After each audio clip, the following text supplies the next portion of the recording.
Welcome to Montrose Fresh from the Montrose Daily Press. It's Friday, February 5th, and we're here with local news, events, announcements, jobs, and more that matter to us here in Western Colorado. Today, search teams have located the bodies of 3 people who were buried under about 20 feet of snow and debris from a Monday avalanche. Today's episode is brought to you by Elevate Internet. Whether it's for your home or your business, they offer the best speeds at the best price. Right now, if you refer a friend, you can get $25 off. Give them a call for more information at 844-386-8744 or visit them at elevateinternet.com.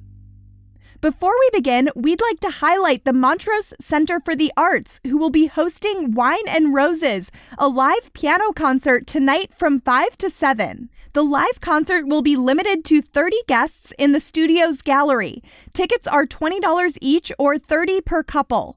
Following the concert, guests can go to the Stonehouse to receive a special pre-made takeout meal for $30. Tickets are available on their website at www.mc4arts.com. Masking and social distancing rules will be observed.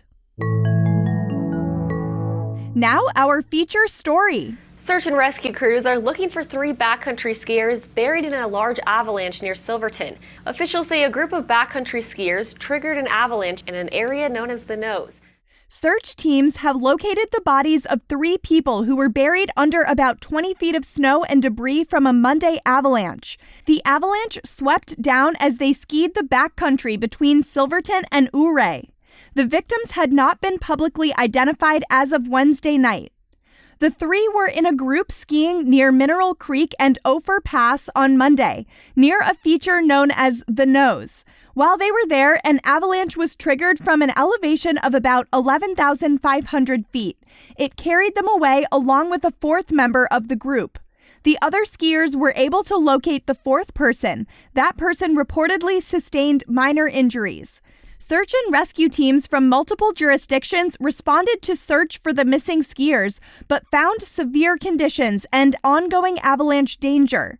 These conditions were so perilous that snowmobiles and other equipment used for the rescue became entrapped in heavy snow on Tuesday. Search operations were suspended Tuesday afternoon out of safety concerns. They continued on Wednesday, and Ophir Pass was closed to facilitate efforts as ground teams worked sunup to sundown. Teams from the San Juan County Sheriff's Office, Emergency Management, San Juan County Search and Rescue, La Plata County Search and Rescue, Silverton Mountain Medical, and the Colorado Avalanche Information Center scoured the debris fields, ultimately locating the 3 skiers buried more than 20 feet deep. All 3 skiers were equipped with locator beacons, which helped searchers to find their bodies. The rugged terrain and conditions meant that a helicopter team was required to actually remove the bodies. Back in December, avalanches claimed 3 lives in the region in just one weekend. If you're going out, don't forget to check the forecast at colorado.gov/AV and have proper equipment, including a locator beacon, probe pole, and shovel. Always share planned routes and intended timeframes with at least one other person. Stay safe, Montrose. Now, some local history. This week's local history is brought to you by England Fence. England Fence is family-owned and operated, and they're ready to help you build your dream fence, archway, gate, or deck. Right now, they're offering their best prices of the year. Give them a call at 970-249-4430 or head over to their website at englandfence.com. J.C. Freeze started the first store in Montrose. When the city moved north to be closer to the railroad tracks, Freeze moved his store too. It was built in 1905, and it later housed the Montrose Grocery and Bakery. And finally, before we go, we'd like to take a moment to remember the life of Ralph Daniel Carver Jr. Ralph Jr. was born in Denver. He was the oldest of 3 children. Ralph grew up on a 5-acre mini farm with his family. His mom raised turkeys, which were quite popular at Thanksgiving and Christmas. Ralph and his siblings also raised white rabbits, cows, and chickens.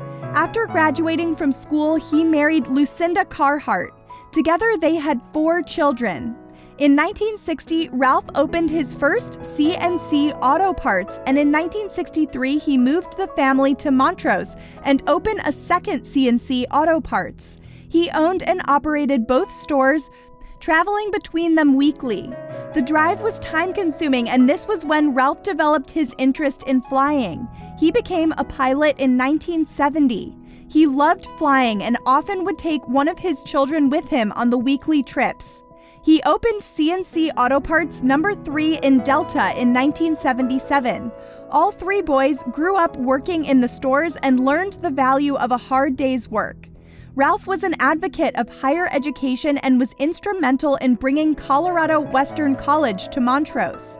He served as president of the board in 1972. He was also involved in the start of the Delta Montrose Votech Center. He felt that getting a higher education or learning a trade should be available to every young adult. He always said that an education can never be taken away. Ralph's marriage to Lucinda ended, and in 1985, he married Irene Thompson. They celebrated 27 years together before she passed away. They enjoyed traveling whenever possible. Ralph gradually sold off his 3 auto parts stores and retired in 1995 to return to his roots and farm his acreage on Spring Creek Road. He especially enjoyed having many grandchildren and great-grandchildren visit the farm.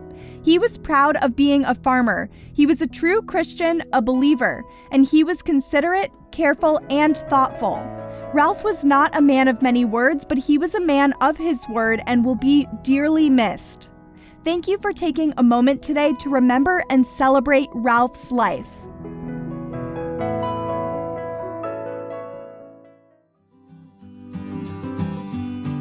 That's all for today, and thank you for listening. For more information on any of these stories, visit us at montrosepress.com. And don't forget to check out our sponsor, Elevate Internet. Visit them at elevateinternet.com to learn more. For more than 137 years, the Montrose Daily Press has been dedicated to shining a light on all the issues that matter to our community. Go to montrosepress.com to subscribe for just $1.99 per week for our digital edition. You'll get unlimited access to every story, feature, and special section. Thank you, and remember to tune in again next time on montrosepress.com or wherever you listen to podcasts.